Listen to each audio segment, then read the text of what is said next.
welcome to another unboxing video from theplayersaid.com. My name's Alexander. Today we're taking a look at a relatively new game called Hidden Strike: American Revolution. This is a game that was put out by Worthington this year, so it's 2021 as recording, and this is designed by Maurice Suckling and Dorian Richard. Now, Maurice Suckling has done a number of solitaire or very easily soloable games, and a lot of them for Worthington as well. So this comes with a little bit of pedigree from that standpoint as well. So, solitaire game, American Revolution. Now, if you've ever played any of Worthington's games, some of them do have this kind of a style to them. What I mean by that is this map reminds me in a way of Struggle for Europe, where it's boxes and arrows and joining things, and it has just a very distinctive style to it, but this one has a much more colour and vibrancy than the Struggle for Europe does. So let's crack it open and see what we've got in here. So to start with, we have the rule book, and normally Worthington puts 2 copies of the rule books in their games, but it's a solo game, so they didn't need to. So we've got, yes, great artwork. I know it's a historical painting, but I love it when they really go hard on those. I like the historical paintings, I just do. So rules-wise, very large font size. Bunch of text, bunch of calendars, and this is a bunch of card references and bits and pieces at the end. So, I don't know, rules-wise, we're looking at most probably 15 or 16 actual pages. So it should be fairly easy to learn. And like all of these solitaire games, you read the rules, you start playing, and it becomes very intuitive as to what you're trying to and or supposed to be doing. So there's a couple of different versions here. So solo, co-op, there is a versus mode, there's a traitor mode and a mastermind apparently as well, which is nice. So there's lots of different ways to play this outside of just solo. But yeah, a little record track and maybe like a little hidden map of objectives you're trying to go for. And they are dual-sided, and there is a whole bunch of these. It's one of those quick playing games. Let's have a quick look on the back. Victory within 2 hours. That's a little bit longer than I thought it was going to be. But within 2 hours, again, I've said this many times, of all the game companies out there, Worthington's is the one that I trust their time. I don't know if they just playtest these a whole bunch, but you'll have victory within 2 hours. I almost guarantee it. Even probably on the first play, but the second play definitely.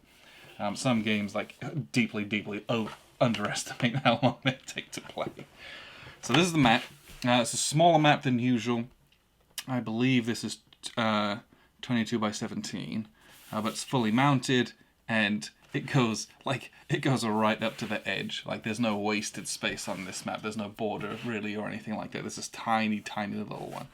But just kind of how it showed on the back of the box. We have our different colonies, and then there's larger holding boxes for kind of both towns and little regions of New England. We've got our Bunker Hill box and our Boston box. In the northern colonies, we've got New York divided into kind of 2 parts. Philadelphia and Yorktown down in Tidewater. But yeah, you have holding boxes for your different fleets: Hessians, Dragoons, Veteran Grenadiers, and Grenadiers. And presumably those are going to flow out of these boxes, land, do campaigning and all that. And then Continental Army is going to be spawning from here. They've got momentum cubes, regulars and veterans as well. And then momentum cubes, if it's anything like their other games, like Shiloh, was it Shiloh? No, I said that, I don't. Freeman's Farm, they have these momentum cubes, and you can save them up and like spend them, and they help you continue to have momentum. If that's a similar type of mechanic, very, very cool. Really, really liked it. So everything else that's in this box is contained in this storage tray that has a lid on it, and a bunch of the stuff is sealed for freshness. So we have a bag of bags, which would be nice. If you don't want to use this insert, you could put it all in bags and toss the insert if you were so inclined. There's 2 big packs of cards, and we'll look at those here in a second. Little mastermind mode, so I guess one of those modes might be use those. So we have a bag of wooden cubes. So there's red and purple, blue, and a light blue. I think that's all of those. I think that's the 4 colours there. And then we have these larger, both rectangles and boats. These, I believe, are the kind of the formation. And we'll kind of pick a few up. So these are the Continental Veterans. They'll go in this Continental Veterans box to start with. Well, maybe not to start with. Then we have these British fleets, and they've got a little tapered end on them. Those are going to go in these fleet holding boxes. There's yellow ones for the Dragoons. There's purple ones for local forces, it looks like. Some of these have local forces on them. Kind of like a garrison. There's white ones. They might be for sieges. Oh, they're for Frenches.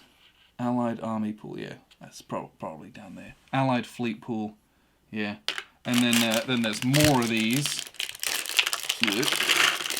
So we have orange ones, which are also... So this is a native, and the orange ones are loyalists. So the purple ones are local natives. The orange ones are local kind of militia, basically, who are loyalist. Green, more Hessians. And was that it? I think so. But that's all of those, so you can kind of organize those how you want. Let's take a little look at the cards. Okay. So we got 2 decks of cards. Let's crack these open. And these are, in typical Worthington fashion, I will say, these have a linen finish on them. So they're very... Let's see, can we catch the light a little bit? Well, you get it. They are. Trust me on this one. They do have a little bit of a curve to them, just from packing, I guess. But it's no big deal. So we've got the Mastermind. Let's have a quick look. This is George III, and he's got little ability. You may only use general business. Okay. Maybe you're restricted by those. British Forces, Reserves, British Forces... This gives you probably some kind of deployability. There's cards for versus mode. Reserves, British Forces. There's these. Benedict Arnold. Oh, he can be a traitor, or he can be a little... That's funny. Reserves, British Forces. And then we have Sam Adams, who can be a traitor or a founding father. So I guess everyone's a founding father, maybe fighting against the British, but someone might be a turncoat.